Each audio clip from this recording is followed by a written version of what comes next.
As the module leader, I can use the BIM 360 app to create a checklist and assign it to one of the project members. Selecting the checklist option, then the plus sign to create a new checklist. Once we select the plus sign, we can choose from a list of existing checklist templates. Here I'm going to choose Concrete General as my defined template. Once we select this, we can choose the select option on the top right hand side.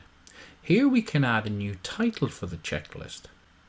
We propose that you use the student initials as the prefix for the checklist template. Here I'm going to call it CT for Connor Tyler, then Concrete Checklist. Once we add the title, we can then choose the Assign To section. Here we assign it to a particular student member. Now we can specify the location. Selecting this field will allow us to pick a location within the project.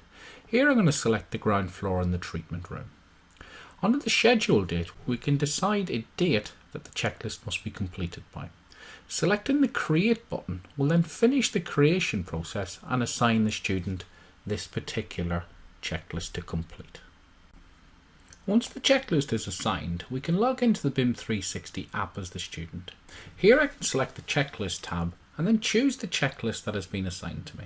You will notice it says Not Started.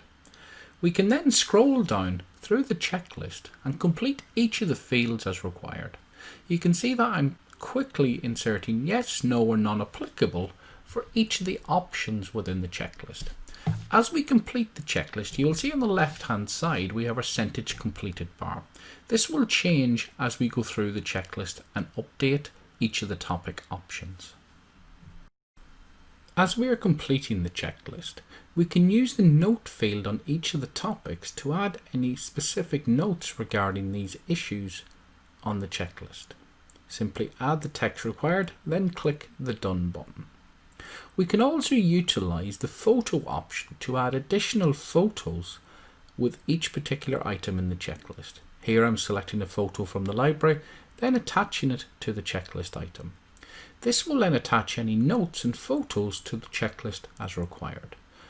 Once we have completed all the items within the checklist, we can then choose the Done button and the Checklist Completed button to finish off and complete this checklist that has been assigned to us. Once we have done this, the status of the checklist will update to Checklist Completed.